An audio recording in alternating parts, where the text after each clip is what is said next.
The Culture Currency show is for those who recognize that nuance is key. We don't pretend to have all the answers, but we tackle the issues that affect the majority when speaking of Black America.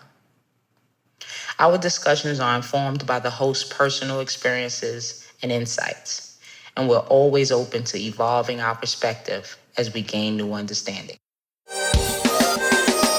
This is the story of two friends from the Bronx who decided to get real, be direct, and impact Black culture. Welcome to Culture Currency, where culture is the value.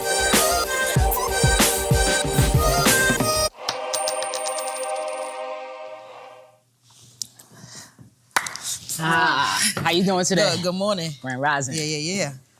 So what's up? Ain't nothing. What made us say hi at the same time? I don't know. We gonna start looking alike. No, we used to do that all the time. What? Finish each other's sentences and stuff. That used to be mad funny. I said, yo, and then people started saying we look like we look like now. Y'all Yeah. pushing it. I remember my father was like, said me and Lynn look alike. Nah, I'm that like, is nah, mad. that way. Like you and Lynn starting to look alike. Yo, that's mad funny. Right. How you doing today? I'm good, and you? I'm great. Can't complain. Yeah. So our topic for today's a topic that is dear to both of us and we're passionate about, right? Yeah. Critical thinking through hip hop. So both critical thinking and hip hop. Yeah. Two things that we're very passionate about. So yeah. I'm Mahogany. I'm Ish. And this is Culture Currency. Where culture is the value. Yeah.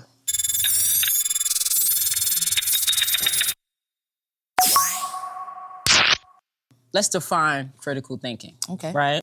Critical thinking is the process of actively analyzing and evaluating information to guide your beliefs and thoughts. That's exactly what it is. When I started to think about critical thinking by way of hip hop, I have broke it into 3 sections, right? The music business, as an artist, and as a hip hop consumer.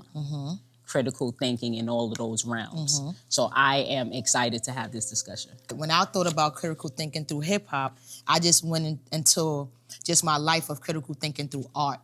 Period. And how life is art. You know what I mean? And when both of us being hip hop artists, from very young, we were able to critically analyze our environments through our music. Absolutely. You know what I'm saying? And it really did that for us. And then also being creators of video. Both of us being that, we were able to critically analyze our environments, situations that we've been in through life through video. So art is a major part of our lives. And if we're able to continue to teach our young people to be critical thinkers, which means that you're not a passive consumer of any information, you're you're analyzing the information that you're receiving, who's giving the information, and then what your opinions are about it. How does it impact you? How does it make you feel? Is there any agendas? Right. All of the things that come together to create your belief system. Absolutely. So let's bring our guest on. All I know is that she's beautiful. What's her name? Kashema. We Miss PhD. Oh, that's the glow. The PhD. Welcome. I want you to give us a little background on who you are and what you do. Thank you.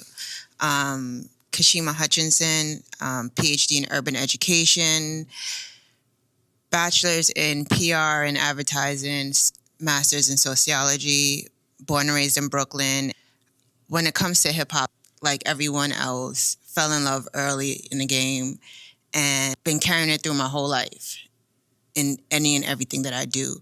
And so now I'm in a space where I'm able to implement it as part of my curriculum, teach others how to use it as a tool, not just as a commodity. But so with your concentration in urban education, were there courses on hip hop? Like, what brought you to integrating hip hop into the work that you do?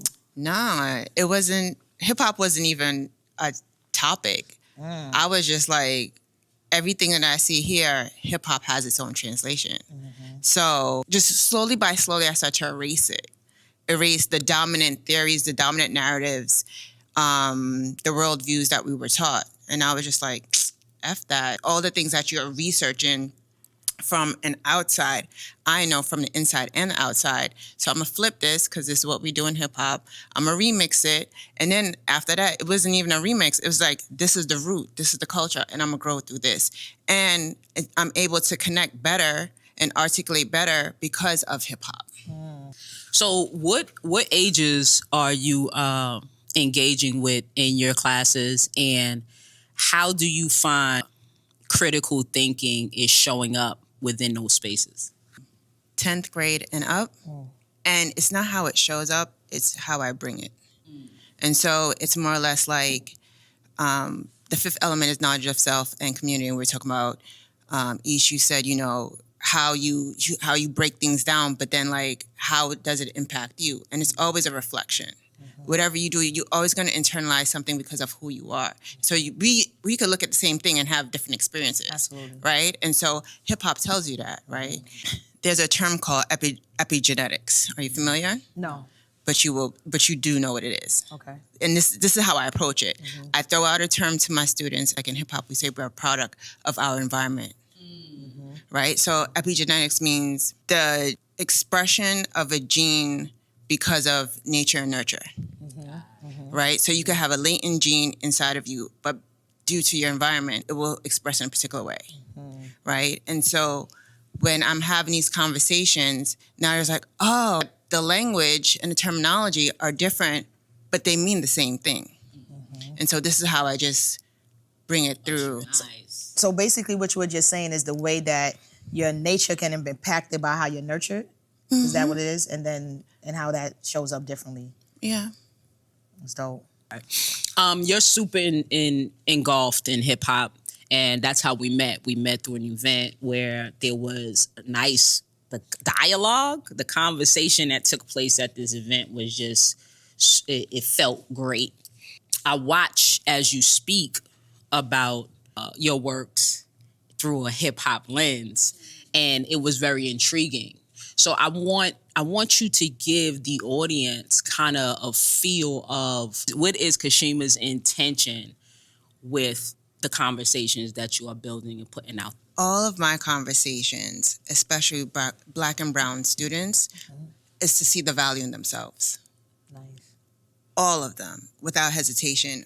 When I work at Energy Tech High School through LaGuardia Community College, what I do is I give them different essays and assignments, and I make sure that they are centered.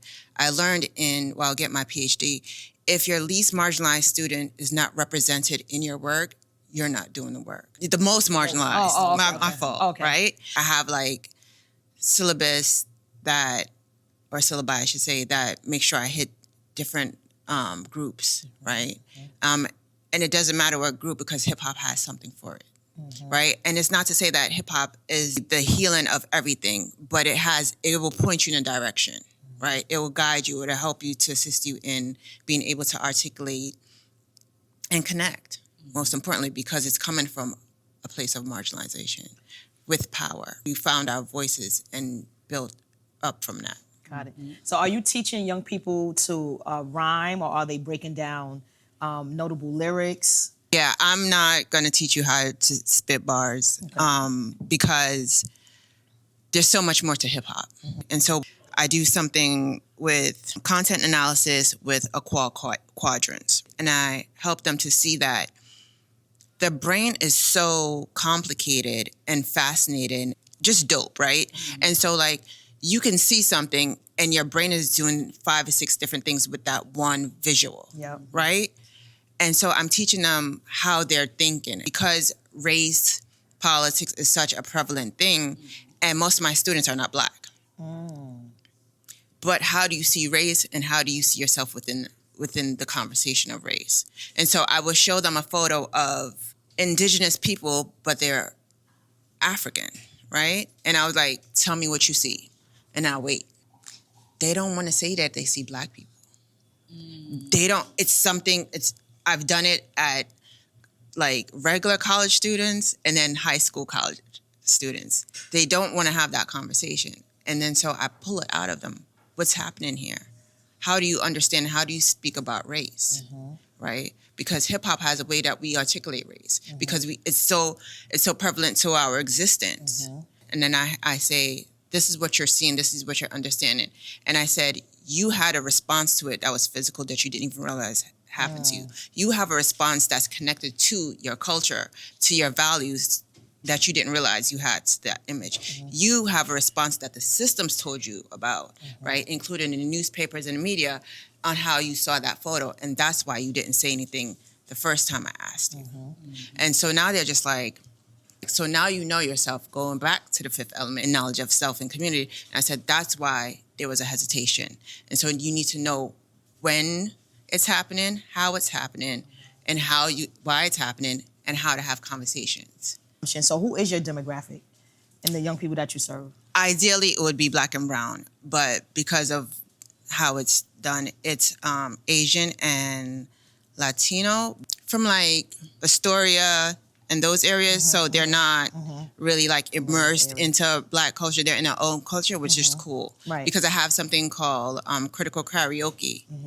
And so they got to bring in a song. And I said, it could be any language. It just has to be about a social justice issue. Dope. And so I'm learning things in Spanish. I'm learning things in Urdu. Just make sure I have the translation so I can grade it. Yeah. Don't you love that when you teach, you learn twice? Yeah, of course. To teach is to learn twice. Yeah. So I learn about their point of view, their perspective. Like, they put me onto Bad Bunny in 2019. I was telling Ish that thinking about this topic had brought me back to my childhood when I was introduced to hip hop. I was a student, and then I fell in love with it and became an artist. But as an artist, in my household, there is no saying words that you don't understand, engaging in things that you don't truly understand and believe. Right. And so it actually enforced critical thinking in my entire engagement of hip hop. So I was thinking, do you have an area in which you engage about the many different areas that critical thinking is necessary? When I'm teaching, critical thinking is foundational. So there's no like, it's used here, it's used here, it's used everywhere for everything, right? And it's an application. And you touched on experiential knowledge, right? We know by experience. And so like each time we have this experience, what happens is we gain something from it. Consciously or subconsciously, we gain something from it. Our brains are processing it. Right? However it shows up, it shows up. How do I get you to move forward a bit? I actually jacked this from one of my professors. He would make us do a quiz every time we came into the classroom. So we would be on point. Our brains would be in that mode. I do a quote of the day, and sometimes my quote are hip-hop rhymes. And it's relevant to the topic that we're going to talk about in a day. So you're continually thinking in the same way, whether it's about perception, whether you were asking about biases, you know, it was about its expert, right? Who's the expert in this field, and why are they considered an expert in this field? And do they need degrees to be an expert in this field? How long have they engaged with this material, and what part of the material have they engaged with to be considered an expert, right? And so we have these conversations where it's just like, you got to think, and you got to think a little bit more, right? Another thing that I do is I ask them why, right? So in colonial education system terms, they call it the Socratic method.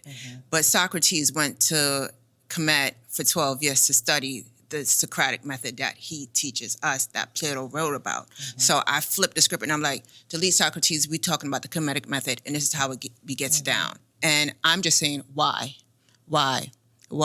And I'm pushing them. And they know they can't give me a basic answer because we're just going to do the back and forth until you get to where you need to go.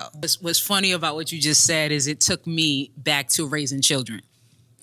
Children continuously make you answer the why. Oh, yes. Why? And a lot of adults get frustrated, but when you really allow it to happen, you start to discover things about what it is you're discussing that you weren't even thinking that you were discovering, right?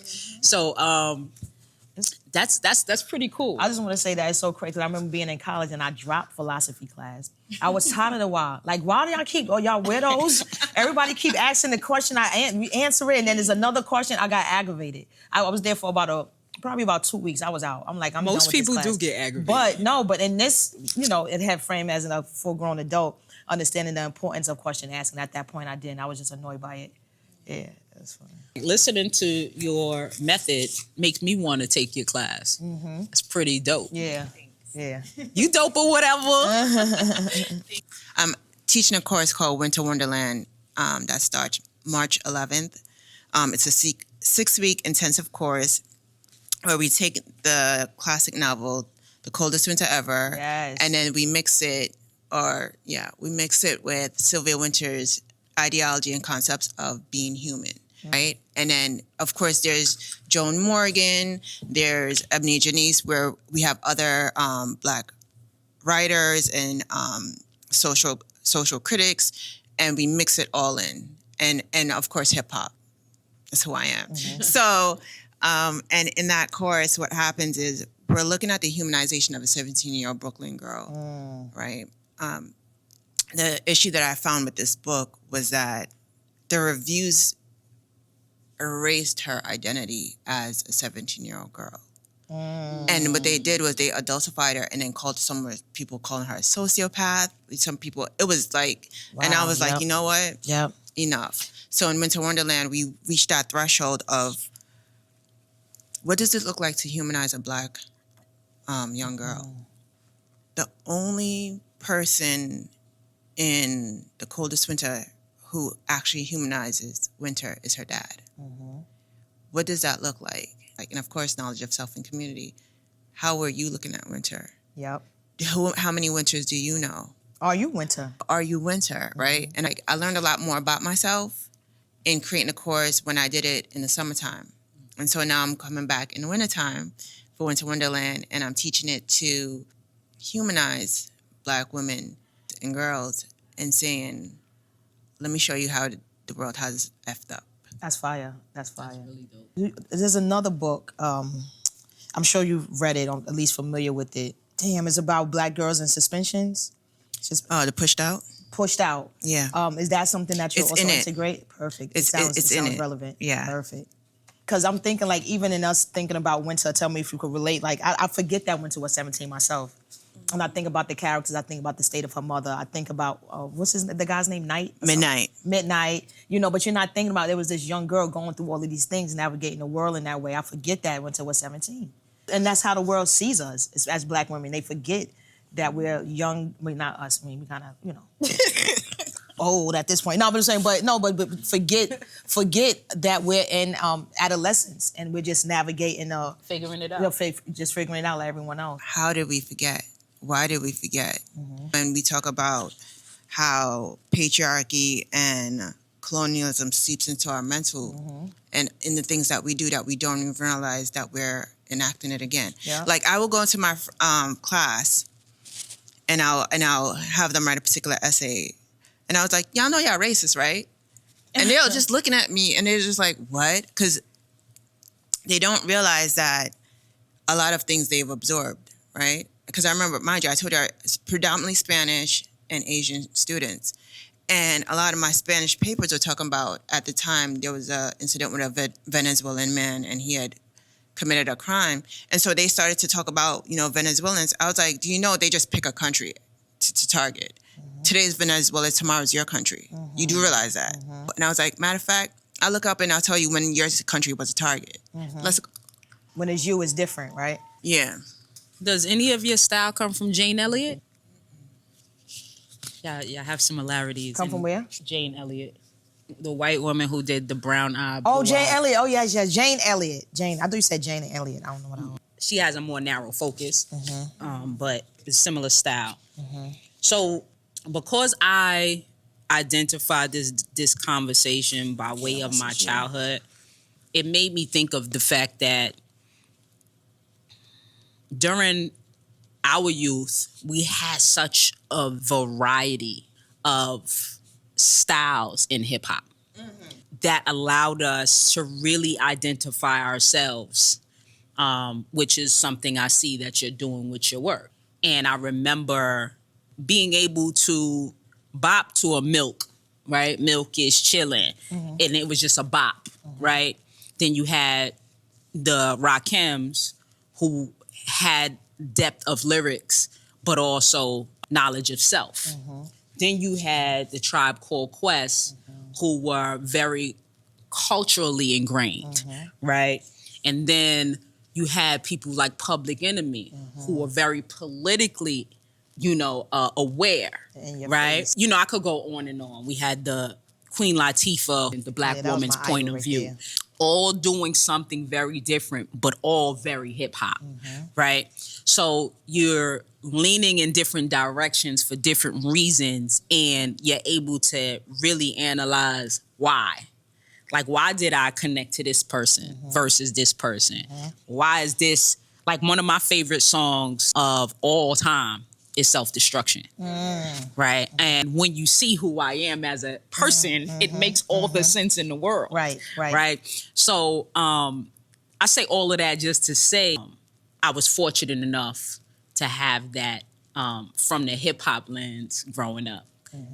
The young people today are growing up with rap being their version of hip-hop, right? You have hip-hop, which is happening more underground than it is forward-facing. And then you have rap music, which is happening at a larger scale, with one being more in the shadows and one being more in your face. Does today's people get enough variety to be able to gain knowledge of self from what they're experiencing in hip-hop now?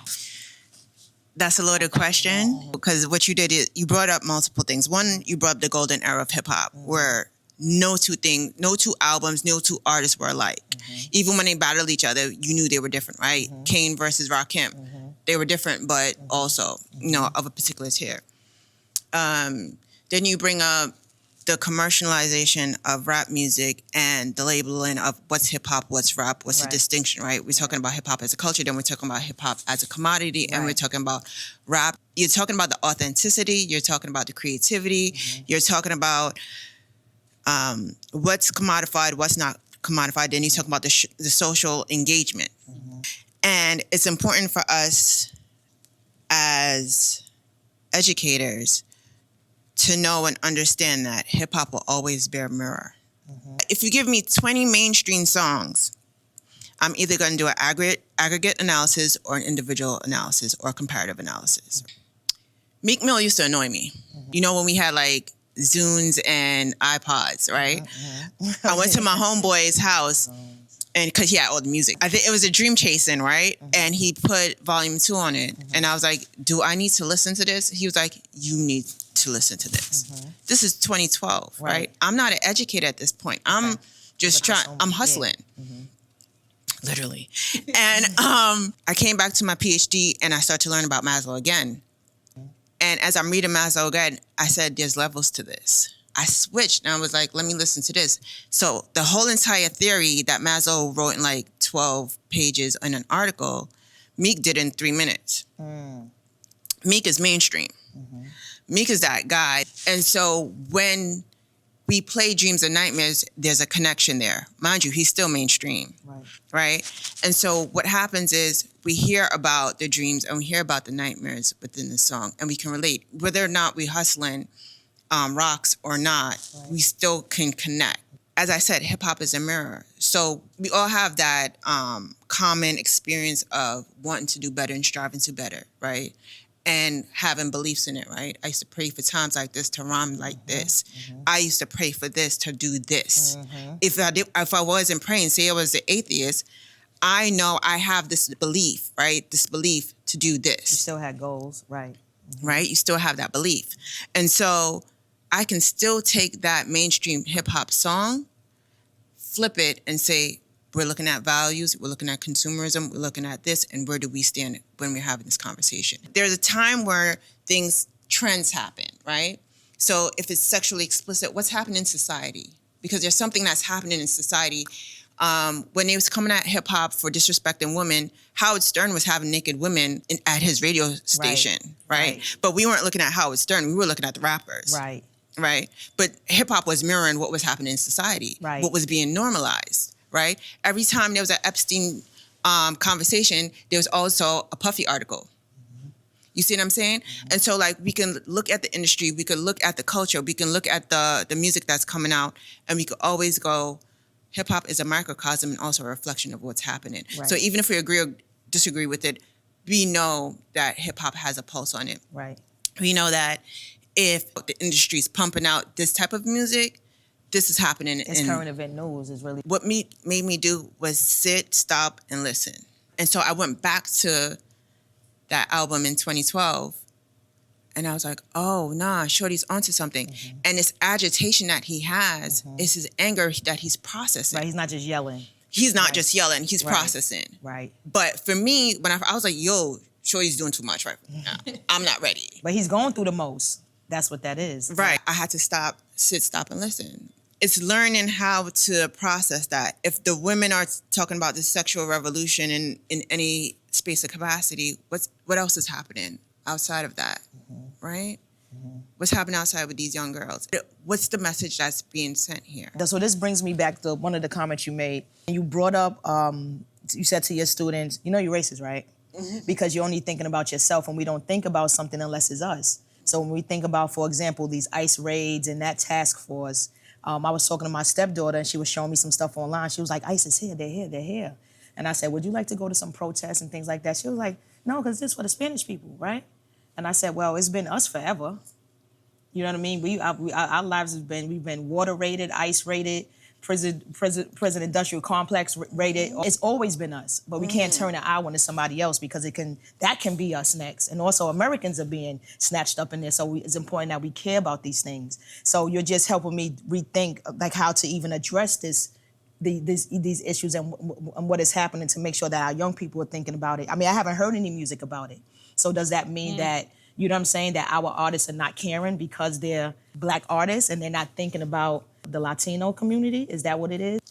Okay, so Joe Budden brought up the same thing. I just want to laugh. You was about to say that? I think sometimes it's time to process. Like Vic Mensa has been talking about it continually, right? And so it's just like, where are we getting the information from, right? And so like, if we know that there's going to come a break where it is going to be a topic of discussion, it just has to click within the artists that we're consuming. Right. Again, I've done critical karaoke for years now. My students have brought in Spanish-speaking rappers who have addressed it, and in their videos, and like you literally see them like. Well, that makes sense. It'll get to us, but as you said, we're not in a space that's like, oh, that's us too. Yeah. Not yet. Well, maybe because we feel like no one cares when it's us, because it's us every day. We're desensitized. I think it's all the things, right? Because everyone is different. I personally had to step back from my wellness. That doesn't mean I don't care. That doesn't mean that I'm not aware. It doesn't mean that I don't have feelings. But I had to step back because politically, it's nuanced. It's not just a cut and dry, oh, they're attacking a particular group of people. Because we have to look at actions, reactions, choices, consequences, and decisions. And once we do that, we're just like, how do I consume that? How do I process that? And what role is my ego playing in this, right? And when I say my ego, it's just like, well, how do I benefit it? And if that's the only thing that's at work, then something else needs to be employed. But what and when? And so when you look at these rappers who is just like, you know, after all, don't ask me for shit. Anything you got to work hard for it. You know what I mean? Now it's just like, well, what y'all doing? What are y'all doing? In Jamaica, my parents say, learn a yard before you go abroad. And this podcast, and we focus on our people because clean your house before you're gone on yard. Clean your yard before you go abroad. Before you go abroad. And I'm just letting y'all have the discussion because it is very easy to make the assumption that people are desensitized and not involving themselves in things because it's not involving them. Another side of the coin is when you're unwell, you have to take care of yourself before you can take care of others. I absolutely love that. I think it's unfair that us as Black people have to be the front runners for everyone. And no one feels the need to be front runners for us. It's unfair that we can't nurse ourselves back to life because something is going on outward, but everyone else can't. It's unfair. And the fact that our own people are coming to that conclusion is wild. It's wild to me. We show up for everyone under all circumstances, and no one cares when it's us. But when we say, this is not our fight, I need to take care of home first, we're still demonized. I don't like it. You think so? I'm happy that you actually shared that. But you think we're still demonized for that? How? I'm speaking in terms of the response from the world when it comes down to our lack of action. It's automatic. We're automatically put in this box of y'all not doing nothing because it ain't happening to y'all, as if it's not happening to us every single day. I feel like the view is, I understand why, if we're not running out there. But then the assumptions, but like, oh, it's not happening to y'all, because how could anybody say that to black people? They do. Really? All right. So yeah, again, capitalism, right? Yeah. All right. And we have capitalism begat racism. Absolutely. That begat race. Yep. Right? And so when we look at this hierarchy and when we look at the history of our actions, the history of us being on the front lines, the history of us putting ourselves, day in, day out, just working hard to create peace, to create unity, and then all of a sudden we just went like this to say, wait, I have to take care of myself first.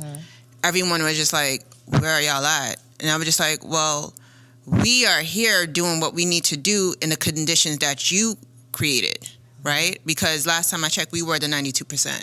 Last time I checked, we were on the front lines. Last time I checked, we created and mobilized. Last time I checked, we were the ones that showed up and showed out. Last time I checked, we were the ones getting beaten. And where we are. Right? And so it's just like, if that's happening, why is it that you're looking at us like that? Is because you had a particular expectation of us. And because that expectation, we're not meeting it, because we're reframing on how we show our activism, it's a problem. And so there are certain activists that are saying, oh, there's no mobilization. And there was an activist who said, honey, here go the receipts. Just because you didn't see it and you weren't a part of it doesn't mean it wasn't happening. You know what I mean? And it may look different now than it did 5-10 years ago, because 5-10 years ago, we stayed getting locked up. We stayed getting targeted. Even if we recorded something, we ended up getting beaten. We ended up, so many things happen. And so it was like, now we're moving a little bit differently. But the strategy doesn't comply with your expectations, and that's the issue.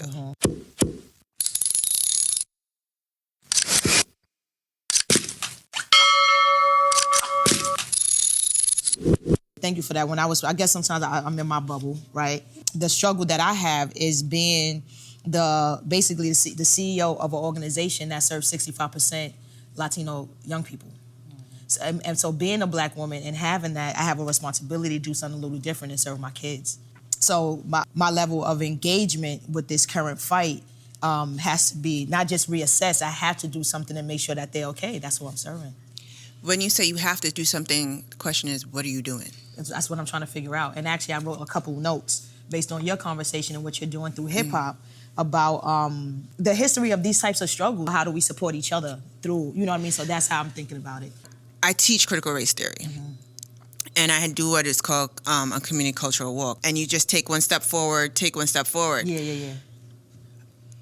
Visually, I've noticed it's the young women who have more wealth than any other, the Latino women who have more wealth than anyone else in my class. But do they know that they have wealth? Do they know that they have value? And not just the vanity thing where you're prettier than such and such and such. Do you know that your language, being bilingual, is a currency? Do you know you can move through multiple worlds? Do you know that because you can cook is a value? It's not just a chore. You're feeding and providing for people. Did you know that if you're in the carceral system in some capacity means that you know something about the law that others don't know because you're actually engaging with it because someone in your family is incarcerated? Do you know you have that a particular lens now? And so if you have that lens, how can you use it to empower yourself? First, let's start with the individual. Find the value in yourself. Know the value in yourself, and know that others are valued as well. It's not just about you, baby. Right. You know what I'm saying? Yeah, so just send the invoice. And we forgot how many workshops. And we do it like that, you know what I'm saying? Then we're going to turn into art, get the videos going, you know what I'm saying? Right. So we could talk forever. Yeah, wealth of information. I love the way that you did the framework for what you do and how you're doing it. Is there anything you would like to leave us with, leave the audience with? Continue doing what you're doing. It's necessary. In the sake of hip-hop, fifth element, again and always, knowledge of self and community. And of course, because hip-hop came from the voiceless, now that we have a voice, continue with the voice. And know that the currency that you're expressing is of value and necessary to the community. So thank you for the work that you do, and please continue. And thank you for the work that you do. And we're very particular about our guests. So you're our fourth. No, we really are. We get requests all the time, but we're very particular. So thank you for being our, was it number 4? Yep. And our first guest, that's a woman. Yay! Very first. Pioneer. Culture Currency Pioneer. I did it. Yeah. I'm Mahogany. I'm Age. And this is Culture Currency. Where culture is the value. Make sure to like, share, subscribe, and comment. Peace.